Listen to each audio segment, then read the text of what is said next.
पदार्थ मिलकर कोई एक नया पदार्थ बनाए जिसके गुणधर्म बिल्कुल अलग हों, जिनसे वो मिलके बना है, तो उसे कहेंगे हम रासायनिक अभिक्रिया। उदाहरण से समझ लेते हैं, बिल्कुल अच्छी तरह से ये समझ में आ जाएगा। जैसे हाइड्रोजन और ऑक्सीजन मिलकर जल यानी पानी का निर्माण करते हैं, तो ये क्या होगी, एक रासायनिक अभिक्रिया। क्यों? क्योंकि इसमें बिल्कुल नए गुणधर्म वाला पदार्थ बनता है जल।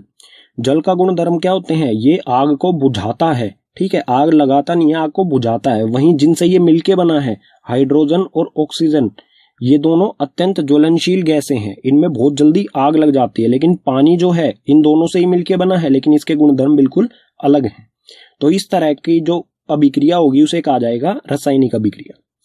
और किसी भी रासायनिक अभिक्रिया को भौतिक विधियों से उलट नहीं किया जा सकता है। उलट करने का मतलब होगा कि जो नया पदार्थ बना है, अगर हम चाहें उस नए पदार्थ को वापस उन्हीं पदार्थों में बदलना जिनसे वो बना है, तो वो भौतिक विधियों द्वारा नहीं किया जा सकता है। भौतिक विधि आप कक्षा 9 में पढ़ चुके होंगे, जैसे कि उसमें से कुछ मैंने यहाँ पर लिख दिए हैं, जैसे कि वाष्पीकरण, ऊर्ध्वपातन, आवसंज्ञा, उपकेंद्रीकरण। इन सभी विधियों से किसी भी रासायनिक अभिक्रिया को उलट नहीं किया जा सकता है। आगे है रासायनिक अभिक्रियाओं में शामिल। जब कोई रासायनिक अभिक्रिया होगी तो उसमें क्या चीजें शामिल होंगी?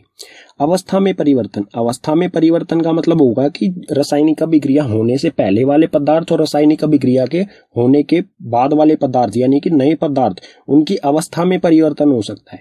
जैसे कि ये उदाहरण है, यहाँ पर ये क्या है, यहाँ पर ये गैस है, यहाँ पर भी गैस है। दो गैसें मिलकर एक जल का यानी कि द्रव का निर्माण कर रही है। तो यहाँ पर क्या हो रहा है, दो गैसें अवस्था बदलकर जल बना रही है, तो अवस्था में परिवर्तन होगा। यानी कि ठोस से द्रव, द्रव से गैस या फिर गैस से ठोस में कोई भी अवस्था परिवर्तन हो सकती है जब रासायनिक अभिक्रिया होगी। आगे है रंग में परिवर्तन। रंग में भी परिवर्तन हो सकता है, रासायनिक अभिक्रिया होने से पहले या होने के बाद रंग में भी परिवर्तन हो सकता है। तापमान में परिवर्तन। रासायनिक अभिक्रिया के दौरान तापमान में भी परिवर्तन, तापमान कम भी हो सकता है और तापमान ज्यादा भी हो सकता है। और रासायनिक अभिक्रिया में चौथा है गैस का उत्सर्जन। जो भी रासायनिक अभिक्रिया होगी उसमें से गैस का उत्सर्जन भी हो सकता है। गैस का उत्सर्जन मतलब होगा उसमें से कोई रासायनिक अभिक्रिया के दौरान कोई उसमें से गैस निकले, ठीक है।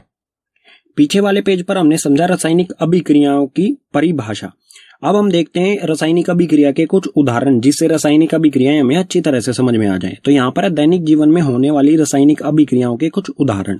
पहला है इसमें से भोजन का पाचन। जो भी हम खाना खाते हैं उसका पचना, वो भी क्या है, एक रासायनिक अभिक्रिया है। इसी तरह से श्वसन यानी कि सांस लेना, हम ऑक्सीजन अंदर लेते हैं और कार्बन डाइऑक्साइड छोड़ते हैं, तो ये भी एक रासायनिक अभिक्रिया है।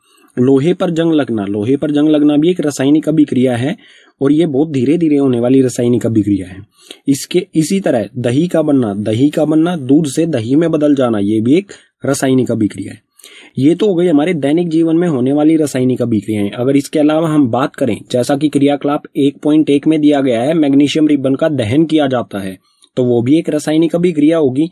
क्रियाकलाप 1.2 में लेड नाइट्रेट में पोटेशियम आयोडाइड को मिलाया जाता है, वो भी एक रासायनिक अभिक्रिया होगी। इसी तरह से क्रियाकलाप 1.3 में सल्फ्यूरिक अम्ल या फिर हाइड्रोक्लोरिक अम्ल में जिंक की गोलियां डाली जाती हैं, वो भी एक रासायनिक अभिक्रिया होगी।